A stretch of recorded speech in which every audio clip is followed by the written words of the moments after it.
Charles kitchen. இன்றைக்கி நம்ம பண்ண போகிறது மஷ்ரூம் மசாலா.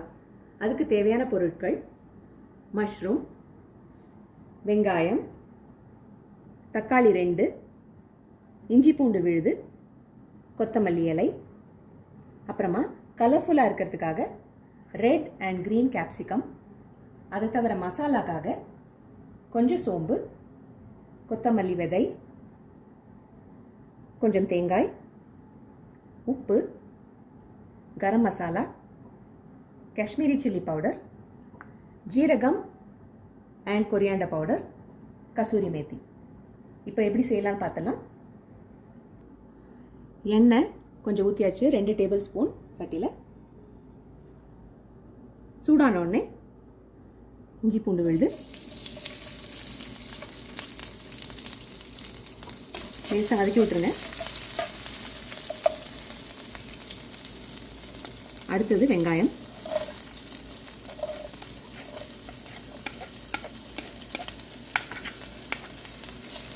இது நல்லா வதங்கி வரட்டும். 1 ஸ்பூன் உப்பு போட்டுக்கிட்டேன். அதில் வெங்காயம் ஓரளவுக்கு வெந்து வந்தோடனே தக்காளியை போட்டுருவோம்.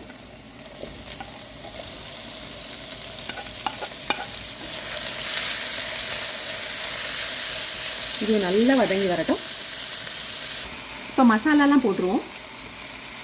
கொத்தமல்லி பொடி,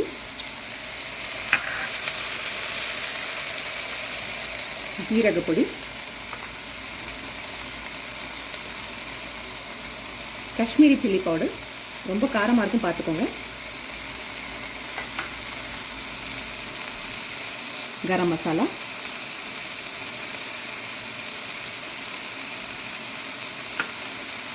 நல்லா வதங்கட்டும். இப்போ நல்ல மசாலாலாம் சேர்ந்து வந்த பிறகு கேப்சிகம் போட்டுருவோம். இது கொஞ்சம் வதங்கி வரட்டும். இப்போ கேப்சிகம் ஓரளவுக்கு வெந்து வந்தோடனே மஷ்ரூமை போட்டுடலாம்.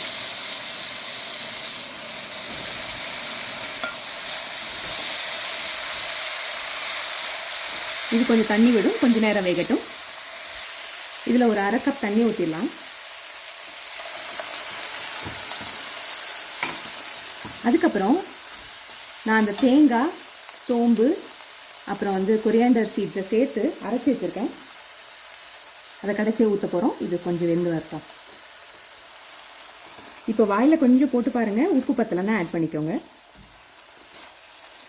இப்போது நல்லா வதங்கி வந்தோடனே அரைச்சி வச்சுருக்க விழுதை போட்டுருங்க. தேங்காய், கொத்தமல்லி விதை, அப்புறம் சோம்பு போட்டு அரைச்சி வச்சுருக்கேன். அது நல்லா கொதிச்சு வரட்டும். நான் சோம்பு வாசனை, பச்சை வாசனை போகணும். வேணும்னா கொஞ்சம் தண்ணி சேர்த்துக்கலாம். நல்லா சேர்ந்து வதங்கி வந்தோடனே கசூரி மேத்தி போட்டுடலாம். மேத்தி இல்லைன்னா பரவாயில்ல, ஆனால் இது போட்டால் ரொம்ப வாசனையாக இருக்கும். திருப்பி கொஞ்சம் நேரம் வச்சுருங்க. இப்போ முடிஞ்சிருச்சு. இதில் கொத்தமல்லி தூவி விட்டுடலாம். இந்த ரெசிபி பண்ணி பாருங்கள். இது சப்பாத்தி, பராட்டா, நான் எல்லாத்துக்கும் ரொம்ப சுவையாக இருக்கும். இப்போ ரெடி ஆகிடுச்சு. அடுப்பான வச்சிடலாம். ஒரு பவுலில் மாற்றிடலாம். இதை நீங்களும் செஞ்சு பாருங்கள். ஒரு சுவையான மஷ்ரூம் மசாலா தயார். உங்களுக்கு இந்த வீடியோ பிடிச்சிருந்ததுன்னா லைக் பண்ணுங்கள், சப்ஸ்கிரைப் பண்ணுங்கள், ஷேர் பண்ணுங்கள். தேங்க்ஸ் ஃபார் வாட்சிங்.